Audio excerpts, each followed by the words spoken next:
Olá, alunos! Aqui quem fala é o professor Anderson Barreto. Iniciamos agora mais uma aula de História para a turma do sexto ano. Na aula de hoje, nós vamos iniciar um novo capítulo, o capítulo 7, com o povo fenício, estudando os fenícios e os persas.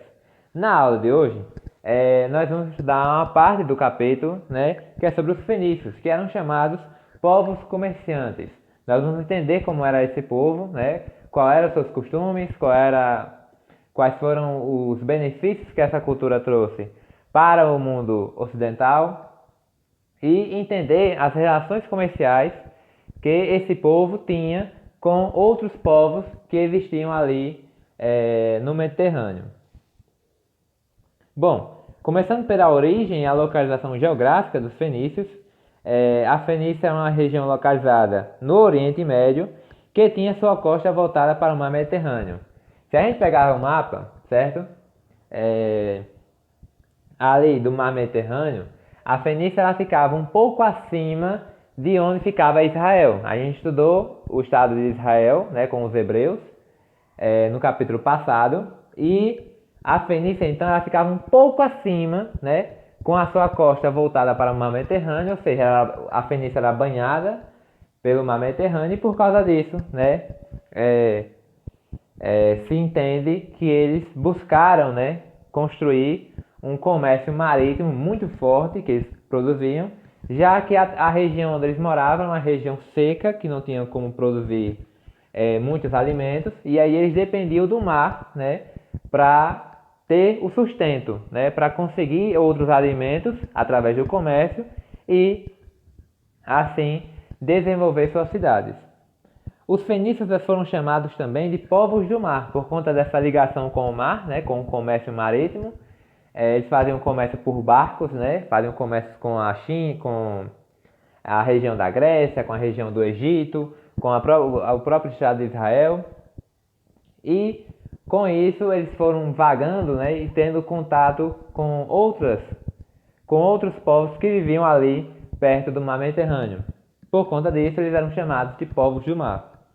A existência dos fenícios vai de 2.300 anos antes de Cristo a 65 antes de Cristo. Então eles viveram, eles existiram no mesmo período em que a gente estava estudando o Egito Antigo, no mesmo período que a gente estava estudando o Estado de Israel. A gente, às vezes, quando estuda história no sexto ano, a gente pode entender que cada civilização que a gente estuda viveu um período único, Elas não tiveram contato entre elas. Isso está errado. Elas tinham contato entre elas e os fenícios viveram, então, ao mesmo tempo em que a gente estudou o novo Império Egípcio, o novo Império no Antigo Egito e do Estado de Israel. Aqui é um mapa, que mostra onde é a Fenícia, onde ficava a Fenícia. Vocês podem ver que ela ficava um pouco abaixo da Mesopotâmia, ali dos rios Tigres e Eufrates, que a gente vê no mapa. Um pouco acima da Palestina, que é onde ficava o Estado de Israel. E aí era banhada pelo mar Mediterrâneo, onde, pelo mar, eles faziam comércio com o Egito, com a Península Itálica, que é onde ficava Roma. Dizem, segundo estudos, os fenícios chegaram a fazer comércio com a região da Espanha, chegaram até onde hoje fica a Espanha e saíram do mar Mediterrâneo e foram até a Inglaterra, onde hoje fica a Inglaterra, naquela época se chamava Saxônia, e lá eles fizeram comércio com aqueles povos que viviam onde hoje fica a Inglaterra. Eles rodaram todo o mar Mediterrâneo e por conta disso eles eram chamados de povos do mar. A história política dos povos do mar, dos fenícios. Eles viviam em cidades-estados, eles não tinham um estado centralizado, eles não tinham um império, nenhum país que eles pudessem dizer assim, chamado Fenícia. Eles eram separados em cidades-estados. Cada cidade ela tem uma autonomia própria, ela tem um rei próprio, ela tem um sistema de organização própria. E, de vez ou outra, caso eles precisassem, essas cidades que faziam parte da Fenícia podiam se juntar para enfrentar um inimigo comum, por exemplo, numa guerra. Mas era muito difícil isso acontecer. As cidades fenícias, então, eram Bíblio, Biblos, Tiro, Sidom, que era a mais famosa, Simira, Arad, Ugarit e Beirut. Cada cidade ela tinha uma autonomia própria, não dependia de outra cidade, né? Eram mais separadas e faziam comércios, né? Sozinhas. Né? A administração de cada cidade fenícia era a responsabilidade de 2 sufetas. Eles eram diferentes, eles não tinham um rei, eles tinham 2. Né? E aí o controle da cidade era dividido entre eles, as responsabilidades, né, da cidade. Um cuidava da administração da cidade, né, do bem-estar da população, de onde ficava, de onde ia ser construído o porto, de como eles iam construir e fazer o comércio com outros povos. E o outro tinha a obrigação de proteger o território. Ele cuidava do exército, né, do exército local, do exército da cidade, fazia a construção das muralhas, né, vigiava para ver se não havia risco de sofrer ataques de inimigos e por aí vai. Então a administração era feita por esses 2 sufetas, né, que eram chamados reis da cidade, e eles tinham funções separadas. Outra coisa importante é que o sufeta ele era escolhido pela classe comerciante. Ele sempre era uma pessoa rica, né, um rico comerciante, e ele era escolhido por essa classe de comerciantes que cuidavam da cidade, né? Não era a população, né? A maior parte da população que escolhia o sufeta, ou que poderia se tornar um sufeta. Somente os mais ricos, os mais abastados, comerciantes, poderiam se tornar um sufeta ou escolher um sufeta. E com essa cultura, né, de cidades e estados, eles acabaram construindo barcos, né, embarcações muito famosas, que foram adaptadas por outros povos. O Egito antigo adaptou a embarcação dos fenícios, os gregos, né, vão adaptar essas embarcações, os próprios romanos vão se inspirar nessas embarcações fenícias, que eram bem construídas, tinham uma madeira muito resistente para a navegação no mar, e era construída para poder levar a mercadoria e viajar por todo o Mediterrâneo. Aqui é um exemplo dessa embarcação, né, que usava o remo, né, usava a força dos remos para navegar.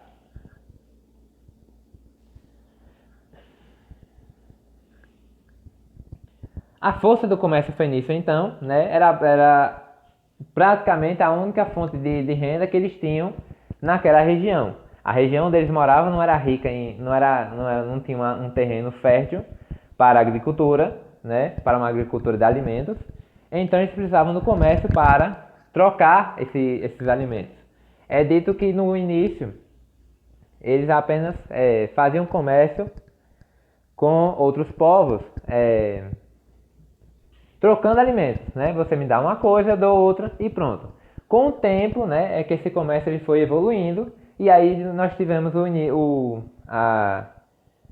início da produção de moedas, né? Aí foi começando a surgir as primeiras moedas, né, de ferro, de ouro, de prata, para serem trocadas também por alimentos. Eles negociavam madeira, né, que tinha bastante madeira na região da Fenícia, da onde vieram os barcos, vidro e púrpura do Tiro. A púrpura é uma tinta, né, eles produziam uma tinta que era de origem de um crustáceo, né, que vinha do mar. Eles pegavam esse crustáceo, tiravam a tinta, né, e com essa tinta eles vendiam para os outros povos. Com essa tinta eles podiam pintar uma roupa, né, um tecido, para produzir uma roupa diferente. Essa tinta ela tinha a cor púrpura, que é uma cor meio roxa. E aí por conta disso eles se enriqueceram, né, eles tiveram um grande boom de comércio, porque todo mundo no Mediterrâneo queria comprar essa tinta para produzir essas roupas diferentes, principalmente a classe mais nobre, a classe mais rica. Os egípcios, os romanos, os gregos, eles compravam muito essa tinta vinda dos fenícios, e com isso eles tiveram um grande boom na economia. Logo então, né, com esse boom da economia, que eles faziam comércio com todo o Mediterrâneo, vai surgir a necessidade de eles fazerem comércio com lugares mais distantes. E aí, quanto mais a viagem era longa, mais eles tinham a necessidade de parar no meio do caminho para reabastecer o navio, né? Reabastecer de água potável, de alimentos, para continuar a viagem. Surgiu a ideia de construir um entreposto. O que é um entreposto? Você escolhe um lugar no meio do caminho e lá você vai fazer uma base, né? Uma base para eles poderem reequipar, né? Reabastecer o navio. O lugar escolhido foi Cartago, né? Que vai virar uma cidade, Fenícia. No norte da África, vocês estão vendo aí no mapa, né? Vocês podem ver ali, muito perto da Sicília, onde ficava a cidade de Cartago. E ela vai ser um local feito pelos fenícios, né? Que vai servir de entreposto, mas com o tempo ela vai se tornar uma cidade também, que vai fazer comércio com toda essa região do Mediterrâneo. Aí vocês podem ver pela linha vermelha, né? Aqui lá no final, lá no canto esquerdo, na parte verde, onde tem essa manchinha verde, é onde ficava a Fenícia, né? Com as cidades fenícias. E essa linha vermelha é a rota que os fenícios faziam para fazer comércio com o Mediterrâneo. Eles faziam comércio com quase todo o Mediterrâneo, né? Eles chegaram até a Ibéria, né? Por exemplo, que é onde ficava a Espanha. Faziam comércio com a região da Sicília, que é onde iniciou o Império Romano, as ilhas, né, de Creta, que é onde ficava a Grécia, e com o Egito, com a cidade de Mênfis, por exemplo, Cirene, que eram cidades egípcias. Eles faziam comércio com toda essa região do Mediterrâneo, muito por conta da produção dessa tinta, né, púrpura, que era usada para a produção de tecidos. O fato das cidades-estados fenícias serem separadas facilitou as invasões, né? Por eles não terem um estado unificado, invadir ficou mais fácil. Aí o que aconteceu? O primeiro grande, né, ataque, porque não foi um só, foram vários inimigos que os fenícios tiveram, muito por conta desse comércio. Eu vou invadir a Fenícia porque lá é rica de comércio, eles são ricos, né? Então a gente vai invadir eles primeiro porque eles são mais ricos. A gente vai conseguir mais coisas. Foi isso que Ciro o Grande pensou. Ele invadiu a Fenícia em 539 a.C., né, liderado pelos persas, era um rei persa. Os persas a gente vai estudar mais pra frente, né? Ele era um povo que ficou conhecido por ser um povo guerreiro, né? Que invadiu e controlou e conquistou boa parte do Mediterrâneo. Ele invadiu a Fenícia, né? Depois de ter invadido Israel, lembra lá na aula passada que a gente estudou o povo de Israel? Aí eles invadiram o povo de Israel, subiram para invadir a Fenícia.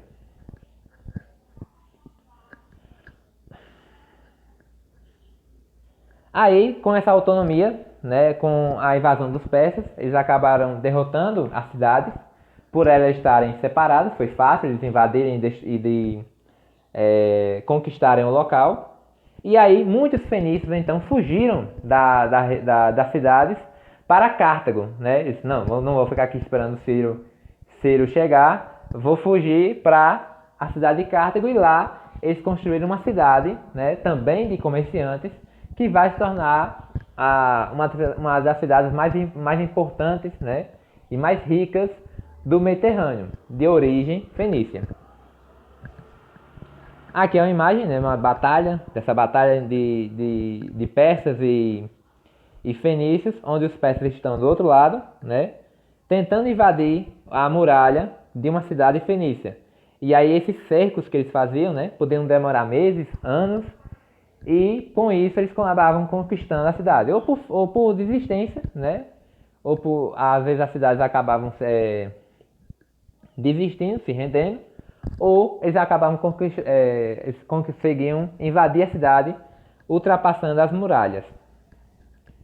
Por volta do ano 332 a.C., o macedônio Alexandre o Grande, outro, né, grande conquistador do Mediterrâneo, dominou a Fenícia, né? E aí de novo, ele derrota os persas, né? Alexandre se torna o conquistador mais importante do Oriente Médio e invade a Fenícia do mesmo jeito, né? Invadindo as cidades separadas, que era mais fácil. E de novo, fenícios então fugiram, né? Com medo também das repressões do exército de Alexandre fugiram também para Cartago. E lá foi onde Cartago começou a se tornar mais ainda uma cidade. De novo, a população foge, deixando o seu local de origem para se refugiar na cidade de Cartago. E com isso, ela vai se tornar uma cidade muito importante na época. Até em 146 a.C., quando os romanos, né, já chegou, os romanos já existiam, eles vão destruir a cidade de Cartago nas chamadas Guerras Púnicas, que a gente vai estudar ainda mais para frente, né? Nessas Guerras Púnicas, Roma destrói a cidade de Cartago com toda a população e assim a gente tem o fim da população, né, dos fenícios, que se refugiaram na cidade de Cartago, mas ela acabou sendo destruída também pelos romanos. Aí a cidade de Cartago, uma gravura, né, que mostra como a cidade era rica e dependia do comércio. A gente está vendo aí o porto, né, onde vem os navios chegando na cidade.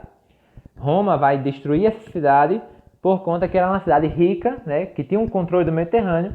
E para Roma também ter esse controle do mar Mediterrâneo, do comércio, ela precisava ter o controle dessa cidade. Para terminar, a cultura fenícia, né, a religião deles era politeísta, né, eles acreditavam em vários deuses, ou seja, eles tinham um deus para cada situação, né? Eles tinham e a maioria desses deuses eram ligados à natureza. Deus dos raios, do sol, da chuva, Deus da terra, das águas e por aí vai, como a gente vê em outras religiões de populações antigas, né? Os gregos eram assim, os egípcios eram assim e por aí vai. O alfabeto fenício, aí esse foi o grande ponto, né, dos fenícios para a nossa cultura. O alfabeto que eles tinham, eles construíram, era formado por 22 letras, só de consoantes. Quando os gregos tiveram contato com esse alfabeto, eles incorporaram o alfabeto para eles, né?